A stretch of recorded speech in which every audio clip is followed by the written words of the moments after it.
어제 제가 생방송에서요, 정치 보복이 있어야 나라가 아름다워진다라고 말을 했습니다. 그래서 흔히 정치인이 비리를 저지르고, 그리고 이제 그 세력이 집권에 실패하면 이제 새로 집권한 반대 세력이 그 세력을 갖다가 부패 비리 혐의로 처단하려 하죠. 그러면 정치 보복이다, 정적 탄압이다라고 소리칩니다. 그러다가 이제 적당히 하다가 또 타협을 하거나 이렇게 하기가 십상이죠. 특히 보수 세력이 집권했을 때는 이런 이 정적 척결에 대해서 적당히 타협하는 일들이 굉장히 많았습니다. 반면에 DJ를 빼고, DJ는 뭐 이 YS 이전의 그 세력에 대해서 적당히 이렇게 이 화해하는 정책을 폈죠.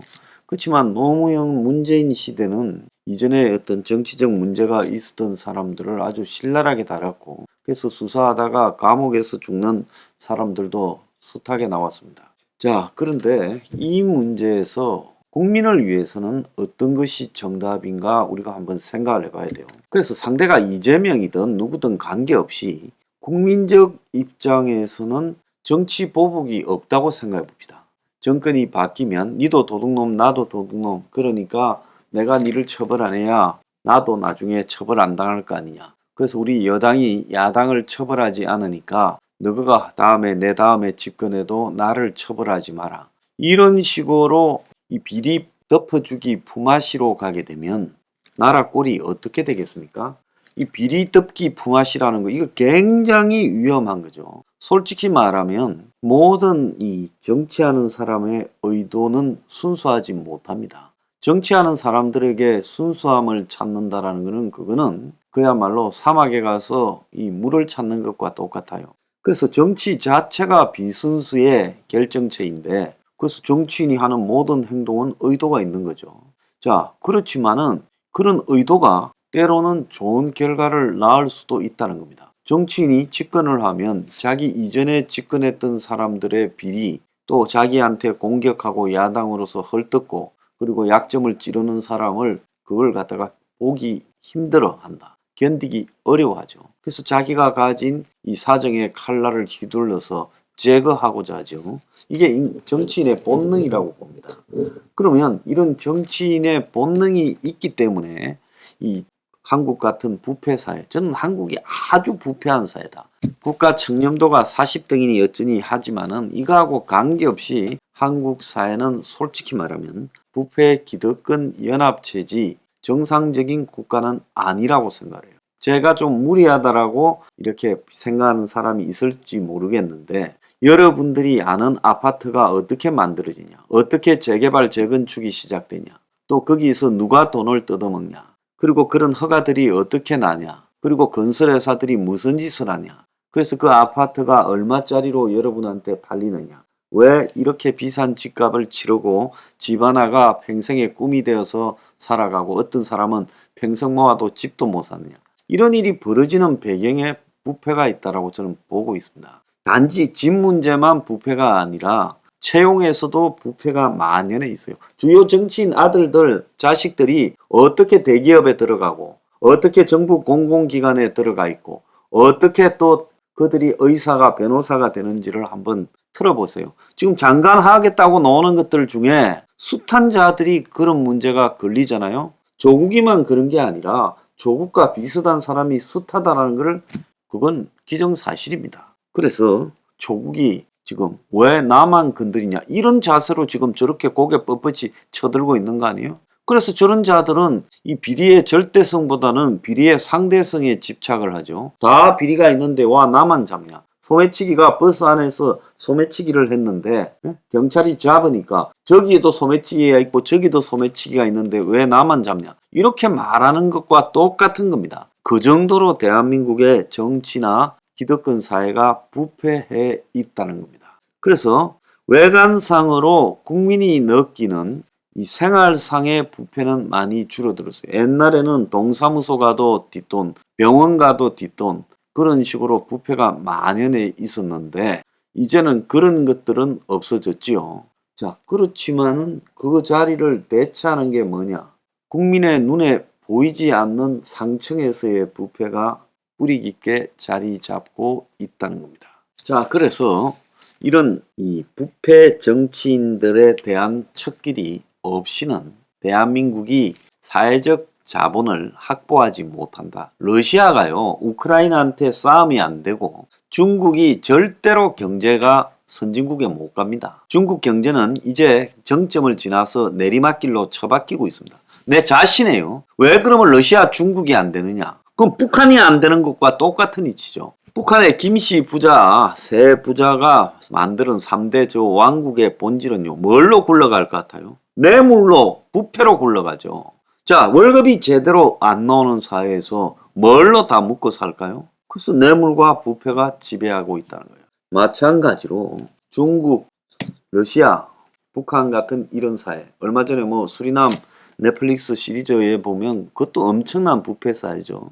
그래서 이런 부패 사회는 절대로 정상적인 국가로 가서 국민들이 편안하게 살 수 없는 게 사회적 자본이 다 무너져 있다는 거예요. 신뢰, 양심, 도덕 이런 것이 없다라는 거예요.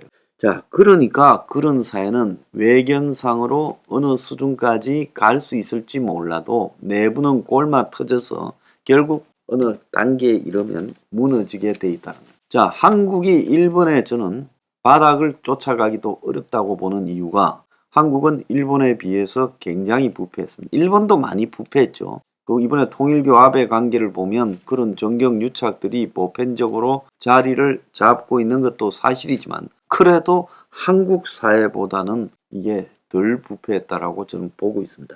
자, 그렇기 때문에 일본이 무너질 것 같아도 쉽게 무너지지 않고 유지가 되는데 한국은 제가 볼 때 정점을 지나서 이제 추락하고 있어요. 그래서 급속도로 밑으로 완전히 그냥 꼬르 박히느냐 서서히 내려오느냐의 문제인데 이 부패를 척결하지 못하면 한국은 정상적인 국가로 존재할 수 없다고 보고 있습니다. 그렇기 때문에 아예 사명감을 가지고 부패 척결을 할 대통령은 저는 없다고 봐요. 자신의 이해관계가 부패 척결이 도움이 되기 때문에 하는 거라고 봅니다. 그러면 윤 정권이 지금 이재명의 등에 대해서 이런 조사를 하는 이유는 뭘까요? 자, 이재명을 그냥 두기는 여러 가지로 부담스럽다는 것, 또 보수 진영의 지지를 결집시켜서 떨어지고 있는 윤 지지율을 상승시키자는 것, 이런 것들이 결합이 돼서 이재명에 대해서 조사를 하겠죠. 자, 그런데 이재명은 윤 정권의 조사 의도에 대해서 뭐라고 말할 자격이 없다고 봅니다. 뭐 한겨레나 경향, 오마이뉴스 등도 당신들은 지난 문 정권이 박근혜 정권을 초토화시키고 또 이명박 정권까지 해서 수백 명을 적폐청산이라고 조사하고 깜빵에 보낼 때 그때 당신들은 적폐청산을 찬성했지 정치 보복이라고 말하지 않았잖아요. 그래서 너가 하면 정의 실현이고 부패 척결이고, 예? 너네 반대편이 하면 정치 보복이고 정적 제거냐, 웃기는 소리 하지 말라는 겁니다. 그래서 저는 좌파 정권이 보수 정권의 부패를 척결하는 것도 찬성이에요. 왜? 보수도 기본적으로 기득권하고 결탁이 되어서 썩어 문드러져 있는 게 사실입니다. 척결돼야 돼요. 그런데 좌파 정권이 저거는 깨끗한 척하고 그러면서 남들은 다 보내놓고 저거가 부패했다면 이거는 위선죄까지 더해져서 무게가 더 심하다는 거예요. 죄의 무게가. 그러니까 이것도 사사시 털어서 까발려야 된다. 그래서 서로가 잡으면 무조건 한 1, 2년은 부패 척결에 매진하는 것이 국가를 위해서 아주 생산적이고 특히 한국에는 재계 권력이 정치 권력과 결합이 되어서 성실하게 연구 개발하고 노력해서 혁신을 이룰 생각은 하지 않고 돈 미개서 사업하려고 하고 상속세 안 내려고 하고 지배구조를 튼튼하게 하려고 하고 여러 가지 혜택을 받으려고 하는 것이 보편화돼 있어요. 그래서 재벌들이 다 정권의 향배에 촉각을 세우고 양쪽에 돈 미기고 이런 게 보편화돼 있는 사회예요. 그래서 이런 부분 때문에 한국 사회는 새로 들어선 정권이 이 정경유착을 코가 끼어서 시작하기 때문에 벗어나지 못한다는 거예요. 자, 이런 것들을 완전히 척결하기 위해서는 계속 정치 보복이 자행되어서 한국 사회의 대통령 자리는 마치면 깜빵 가는 거다라고 동일시 되어야 어느 날 이런 것이 건절될 수 있다는 겁니다. 그래서 이재명이 어제 야당 탄압이다, 정적 제거다라고 강하게 비판했는데 참으로 뻔뻔하다라고 생각을 합니다. 국회에서 정부는 정적 제거에 국가 역량을 너무 소비하지 마라. 국민의 삶을 개선하기 위한 민생 개선, 한반도 평화 정착, 경제 산업 발전에 좀 더 주력해 주기를 당부한다. 개소리입니다.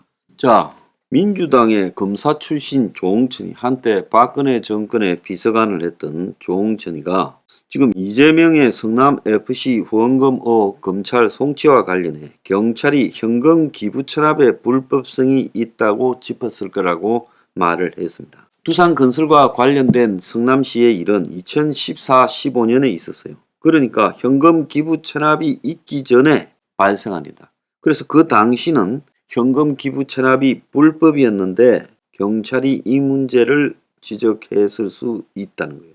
그래서 성남FC에 대해서 혜택을 준 부분이 결국은 지금 당시 법과 관련해서 불법성이 확인된 것 아니냐라고 야당 내부에서도 이야기를 합니다.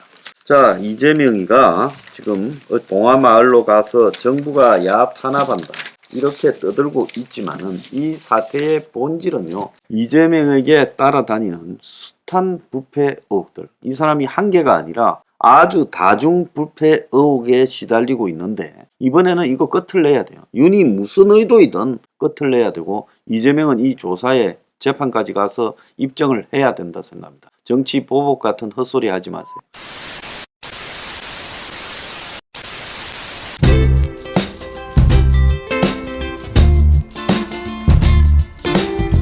안녕히 계세요, 여러분.